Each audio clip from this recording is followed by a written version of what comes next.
went well. And she said, well, you'll have to, she said, why don't you go next door and talk to Gemma?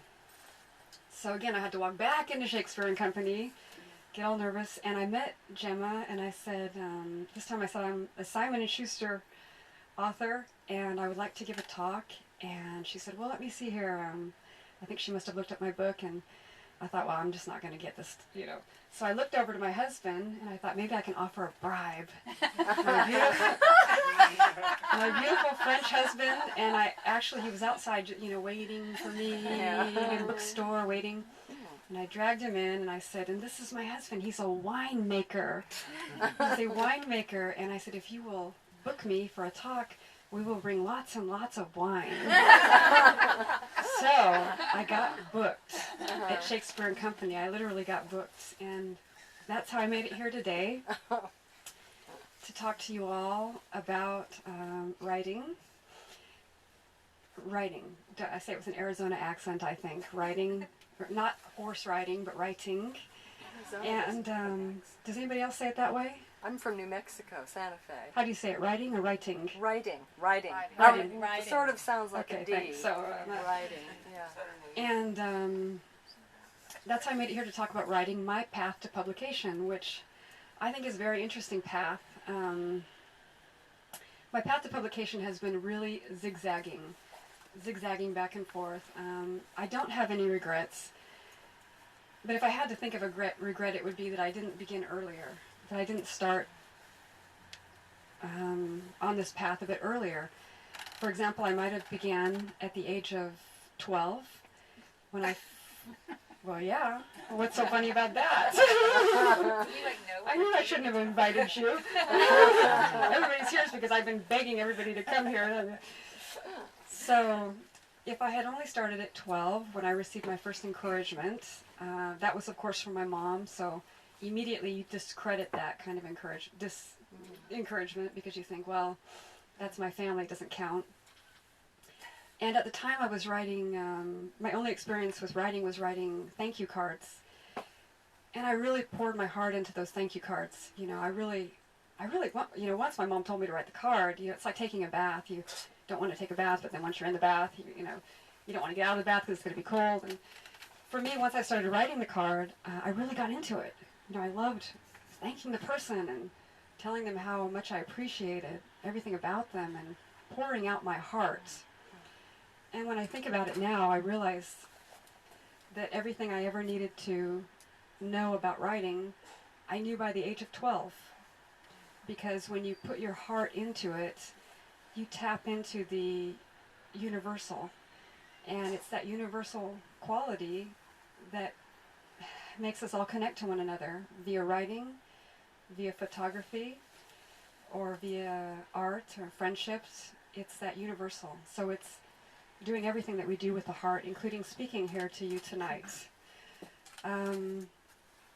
So I didn't start writing at 12. I might have started writing at the age of 22. When I first came to Paris, I was on an exchange program through Arizona State University for a degree in French. In fact, I was very lucky to be in a university because I barely graduated from high school. I got such bad grades that I had to call, rotten grades, I had to call the principal on the day of graduation and say, my name is Kristin Ingham, I'm the last in the class, am I going to graduate? And I did. I graduated from high school, and they finally let me into university on probation. Anybody else get into university on probation? Well, I did, and so I was on my best behavior. I had worked for 2 years in a ski shop, and I was sick of making minimum wage and selling ski wear in Arizona.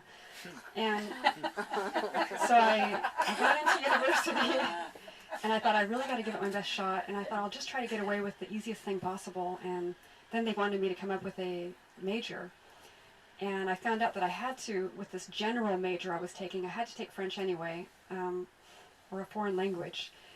So I thought, well, I'll take French, even though I failed in high school. You know, I might as well take that because it's somewhere in my brain still. I might as well do that instead of Spanish or German.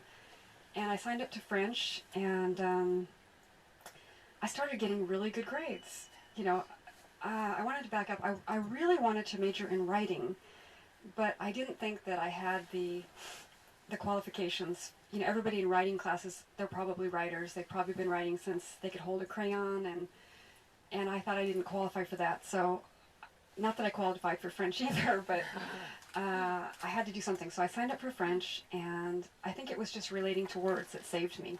So I do think that words saved me somehow. And my grades came up, and around that time, I was invited to go on an exchange program in France, and one of the first places I came was Shakespeare and Company. And I'll never forget walking upstairs and seeing a group of writers huddled around a table. And I just, looking on, like I could see you back there where my friend Anne is sitting. I remember looking on and, wow, here I am in Paris and there are the writers, that again, back to rock stars. And I just wanted that so badly. But stupidly, I didn't walk in and just simply introduce myself and say, may I join you all? Can I at least sit here in the corner and listen? I didn't do it. I didn't have the courage. And so I remember spying that group from around the corner, around one of these book corners, and eventually running down the stairs and out of Shakespeare and Company and away from my writing dream again.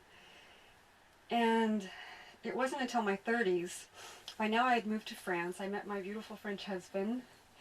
That's a nice story. You don't want to miss that. It's in my first book. You really don't want to. Does anybody want to miss that story? Excuse me, I'm sweating here. And I met my husband, and so 15 years later, we were living together with 2 children. And being a mom does give you a certain amount of confidence. A lot of that confidence that I was missing as a student. After having 2 children in France, we won't go into that, but you get some confidence. And I'll remember my husband bought a family computer, and I logged on, and the first few places I went were, of course, to French groups, and also to writing group. And I thought, this is perfect for me because nobody can see me.